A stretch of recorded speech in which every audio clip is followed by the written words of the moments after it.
A ver, con todo el respeto, hablemos del Bebechito. Me dicen que es con CH, que no es el Bebecito. Un concierto que dicen que llenó 15, 20 mil personas, no sé. Tenemos aquí a Didier Santos, que es productor de eventos y defensor de derechos humanos. Bienvenido, muchas gracias por estar con nosotros. Gracias por la invitación, Carlos. Tenemos en línea a Norge Rodríguez, director de Yucabay, periodista investigativo. ¿Cómo estás, Norge? Todo bien, Juan. Gracias por la invitación. A ver, ¿cuál de los dos me explica qué o quién es el Bebechito? Adelante. Bueno, a ver, el Bebecito, Bebecito supongo que fue cuando se hizo el nombre de Bebechito, pero bueno, se supone que tiene el Bebecito, bebé pequeño. Es un reggaetonero de esto, o sea, es un reggaetonero. Un músico de la música de reparto, que es la música de esta que es tendencia. Él vivía en Cuba hace 3 meses y hace 3 meses llegó a Estados Unidos. Ah, se fue. No se sabe si se fue realmente, o sea, toda la polémica que existe es por la actitud que ha tenido él y la postura que ha tenido él en cuanto a saber si es un exiliado o no es un exiliado. Nunca ha hablado más del régimen, trabaja con una compañía que se llama Planet Record de... Planet Record. Planet ¿Y qué es Planet Ferrante. Record? Yo no sé. Es una disquera de representación de artistas que tiene su oficina en Cuba y tiene una oficina también. ¿Seguro? Quieren abrir uno, absolutamente. Ajá. Claro, pueden buscar en internet, se llama Roberto Ferrante, es un italiano, músico, productor y representante que tiene su oficina más importante en Cuba, que ha trabajado con artistas como Gente de Zona, Chocolate, o sea, toda la música esta urbana que se ha comercializado en Cuba ha pasado por las manos de este señor, que es un tipo que evidentemente está trabajando dentro de Cuba y que ha mantenido una postura con el régimen súper de acercamiento, aunque no ha salido nunca defendiendo el régimen personalmente, pero sí se ve como sus artistas no hablan de política, ninguno tiene nada que ver con el tema de la denuncia. Entonces, lo que está sucediendo aquí, desde mi experiencia, es que el régimen cubano está usando compañías de producción que no son cubanas directamente, como PMM que había antes, había un par de compañías que estaban más relacionadas con el castrismo, para empezar a comercializar este tipo de música aquí y empezar un poco a cambiar la tendencia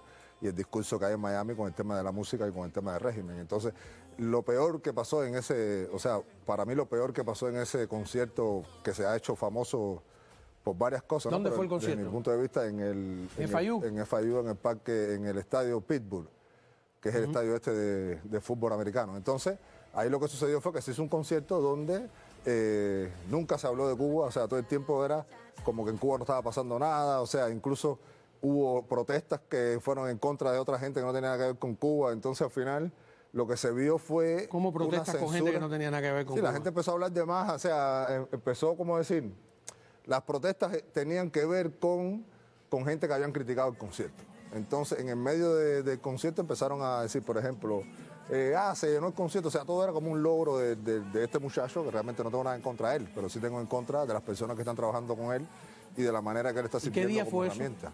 Eso fue el 28 de diciembre. Ajá. 28 de diciembre. Correctamente. Ajá. Entonces, bueno, a ver, Norges, discúlpame, Didier, ¿estás de acuerdo con o sea, coincide tu información con la que tiene Didier? Sí, de hecho, esta persona que mencionaba Didier, que es de apellido Ferrante, es un italiano que reside en Cuba. Entonces, hay que tener en cuenta ahí que cualquier extranjero que tiene oficinas en Cuba, que tiene una empresa en Cuba, tiene que tener algún tipo de vínculo, de alguna manera, o tiene que tener la venia de ese régimen, porque eso es un régimen totalitario. No estamos hablando de un italiano que tiene una oficina en Costa Rica o en Puerto Rico y está representando artistas, ¿no?, de esos lugares. Es un italiano que tiene una oficina en Cuba. Y por otro lado, muchos de estos artistas, sus lugares de presentación son estos bares, como el bar de Sandro Castro, el mío y tuyo, el bar del Cangrejo, este nieto de Raúl Castro. O sea, todos estos bares privados que se han convertido como una especie de circuito para ese tipo de música urbana, ¿no? Sobre todo, en este caso, el reparto. El nombre de él es Oniel Ernesto Columbier Campos, y nació en 1997, o sea, es un muchacho joven. Aquí una de las cosas que veo, y sobre todo vi en los últimos, digamos, 4 años, ¿no?, hay que decirlo así, que se facilitó, y ese es otro tema, sobre todo teniendo en cuenta que estaban hablando en el segmento anterior sobre este representante del gobierno de Estados Unidos en Cuba, que funge como embajador, ¿no?, es el encargado de negocio, que está aquí en Miami. Hay que tener en cuenta que durante estos 4 años se facilitó mediante visa. Yo no sé si él vino realmente con visa, pero hay un grupo de artistas, incluso artistas de este género, a los que le facilitaron visa, porque se estaba intentando hacer lo que se hizo. El intercambio cultural por otras vías. Exacto, exacto. De hecho, recuerda que fueron a Cuba varios artistas norteamericanos. De hecho, se intentó que fuera Norah Jones y por protestas que hubo en las redes sociales de la sociedad civil, del exilio, al final ella terminó suspendiendo ese concierto. Pero hay un grupo de personas radicadas aquí en Estados Unidos que, bueno, funcionaron, o sea, trabajaron en función de eso, de impulsar eso, y la embajada funcionó como, de hecho, habían algunos eventos que eran organizados y apoyados por la embajada, los eventos en Cuba. Luego eso tiene una contraparte, como lo tuvo en 2014, que era traer personas desde Cuba que vinieran a Estados Unidos, y con la misma historia. Esto pasó ya, tú tienes que recordarlo. Muchos venían a Estados Unidos y no hablaban no hablaban de política. Si le hacías una pregunta, incluso gente que después ha tenido un posicionamiento más frontal con el régimen, en ese momento pues era de las condiciones que muchas veces ponían, incluso para ir a programas de televisión. Bueno, aquí estuvo Buena Fe, hay que recordar eso, ¿no? En esa época estuvo aquí Buena Fe y fue a varios canales de televisión. Entonces, y la Colmenita le dio la vuelta, que deberían ser acusados de abuso infantil, ¿no? De adoctrinar a los menores. Total. Entonces, yo creo que en estos 4 años se intentó con ese tema, se intentó también con el tema de las MIPYME. Por suerte, estábamos muchos avisados, ¿no? De que ya ellos era como que estaban reciclando un plan que habían implementado en otro momento, y bueno, ya estábamos todos avisados. Con Norah Jones pasó que se suspendió, y realmente eso no tuvo todo el impacto. Esta historia que mencionaba Didier, de lo que pasó en el concierto, lo que gritaron fue, una de las personas que estuvo cuestionando el concierto fue Alessandro Otaola, o sea, el influencer, y terminaron gritando en contra 20.000 personas que muchos de ellos pues vinieron hace poco de Cuba, probablemente, vino más de 1 millón de cubanos, terminaron gritando en contra de una persona que forma parte de la comunidad, más allá de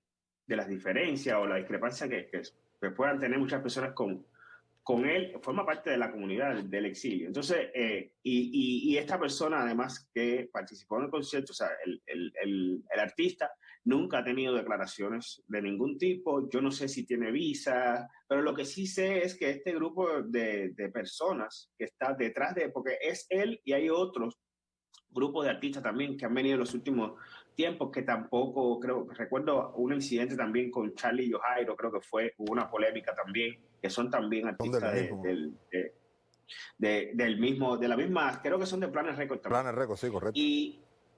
Y también le hicieron una pregunta, le preguntaron por los presos políticos, y ellos se negaron a hablar, y hubo un intercambio. Por ahí hay un video sobre eso. Entonces te das cuenta que yo creo que lo que estaba intentando el régimen con todo esto era mermar el efecto Patria y Vida. Yo le llamo así por todo lo que sucedió con la música urbana, y eso hay que tenerlo en cuenta. O sea, el régimen siempre ha querido controlar ese tipo de música, que sale de los barrios, de donde la gente la está pasando peor en Cuba, de los barrios más pobres, y ellos han buscado la manera de controlar. Inicialmente querían censurar ese tipo de música, hasta que se dieron cuenta que lo mejor era controlarlo, sobre todo la que era menos política. El hip hop siempre fue más político. Ahí está Michael Osorio, que está preso, y hay otros exponentes del hip hop que siempre han sido, no sé, los aldeanos, que siempre han sido frontales. Pero este tipo de música, que es más, quizás un poco más comercial, ellos trataron de controlarla también. De hecho, a este chico hasta hace poco lo criticaron y lo censuraron, una canción de él que se llama Hacha, creo que fue, lo censuraron en la televisión. Él es el de Hacha, Dale Mocha y eso. Eso, sí. Y entonces fue censurado, sí, claro. Y resulta que ahora, como llenó el estadio y el estadio gritó en contra de una persona de acá de la comunidad, toda la prensa esa que criticó en aquel momento eso, salieron todos los voceros del régimen a apoyar que si Miami está cambiando. O sea, lo utilizaron rápidamente como una especie, o sea, como un arma de propaganda. Y es muy Y él ¿cómo no ha la dado, tendencia? no ha dado declaraciones, ¿no? Él no ha Estaría dicho- bueno entrevistarlo. Él no ha dicho nada, él no ha Él no ha tenido dicho ninguna nada. intención. No, pero digo, lo invitamos a que venga al programa. Y no ha dado No, y no va a venir. declaraciones ¿Por qué no va a venir? Porque no se no pega deja. nadie en eso. Porque hay un señor que se No hay llama declaraciones Roberto incluso- Ferrante, que es el hombre que hace las agendas de él y de sus artistas, donde no permite a nadie hablar de política. O sea, es una política. Lo que pasa es que nosotros, como productores que vivimos aquí en Estados Unidos, estamos aquí, hemos sacrificado una pila de cosas para eso mismo, para no pactar con la dictadura. Esta gente viene, no les importa el criterio del exilio, sencillamente vienen Lo con que un pasa que ahí- discurso de apatía política, donde no, eso no siempre hay que hablarlo, pero al mismo tiempo te das cuenta que es una herramienta política, porque esa misma noche hace un package en el noticiero cubano diciendo que la música, que Bebecito había Reportaje. cambiado el ambiente en Miami, o sea, como que con lo que dice, no, la conciencia estaba cambiando, como que ya no se habla de política. Entonces lo que ellos quieren es eso, ellos no quieren llegar aquí a decir viva Díaz-Canel, sencillamente ellos no quieren que se hable de lo que sucede en Cuba. Y va por ahí. Llegará el Que la momento gente que se lo olvide. griten, ¿eh? Ajá, correcto, pero bueno. Empieza por un lado. Vamos a una pausa, si me lo permiten, y regresamos con más, ¿no? Esperemos que esto dentro de 14 días se acabe la fiesta. Volvemos. Bueno, a ver,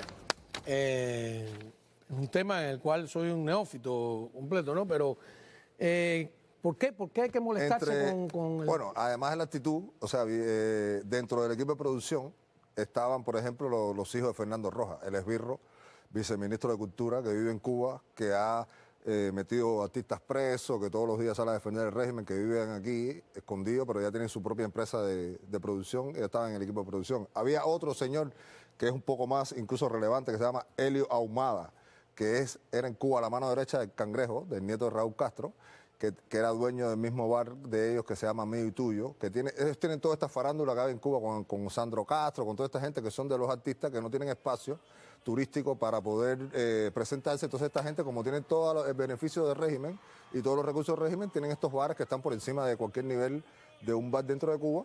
Y entonces los artistas se pegan a ellos un poco para poder vender su arte, que es una manera también de ser hipócrita, ¿no? Porque saben con quién están trabajando. Entonces, todo eso en Cuba uno puede entenderlo, pero cuando tú ves que todo eso te lo exportan para acá y cuando desde aquí mismo esta gente hacen un video desde el backstage y se lo mandan a Sandro Castro directamente desde Miami para que Sandro Castro lo ponga en su historia en las redes sociales, te das cuenta que hay una intención de decir, ya estamos conquistando Miami.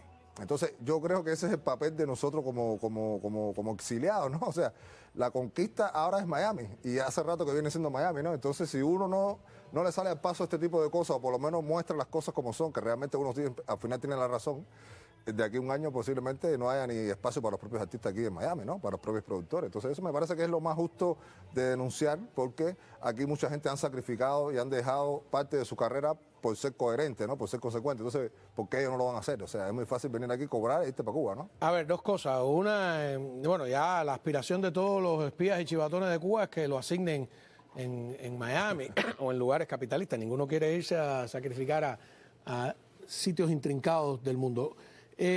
Norges, a ver, en Cuba uno se molestaba mucho cuando le querían obligar a hacer declaraciones políticas a un artista, a definirse políticamente, etcétera. Ellos podrían decir que aquí en Miami estamos haciendo lo mismo, que le estamos obligando a los artistas a entrar por el aro, vamos a llamarle así. ¿Qué responderías a eso? Mira, yo he visto esa comparación, de hecho la he visto principalmente del régimen, de algunas personas acá también que casualmente tienen cercanía al régimen. He escuchado eso. No es lo mismo. En primer lugar, en Cuba hay un régimen totalitario y eso tiene peso, ¿no? Si no entras por el aro, puedes terminar por el aro ese al que se refieren, puedes terminar en una prisión como está Luis Manuel, como está Michael, que son artistas que están presos, como estuvo La Bastida preso por no entrar por ese aro. Aquí simplemente esta persona tiene la opción de no, como lo hizo, o sea, no ha dado declaraciones, llenó un espacio en una universidad como es la FIU, que es un símbolo del exilio cubano. Bueno, allí se gritó en contra de Otaola, dijeron sufrió Otaola, y eso no ha tenido consecuencias. O sea, esa comparación yo creo que no se sostiene. Si en Cuba, por escribir en redes sociales, por poner un meme en redes sociales, terminas preso. Hay personas presas ahora mismo por un meme en redes sociales. Por hacer una canción como Patria y Vida, terminas preso.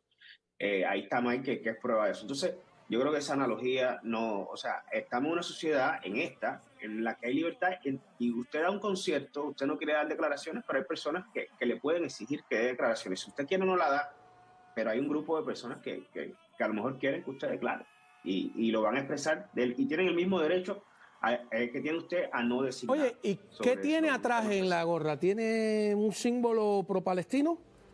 ¿O pro-Jamás o algo así? Parecía una cosa de No esta, sé, pero yo no creo sé. que es el diseño que se parece un poco. Habría que verlo ¿tú un poco crees? más detallado porque Bueno, creo averigüemos. Oye, pero muchísimas bueno. gracias, Didier.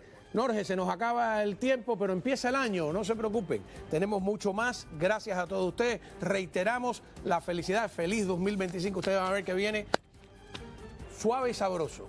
Vamos Y allá. sin dictadura. Claro que sí.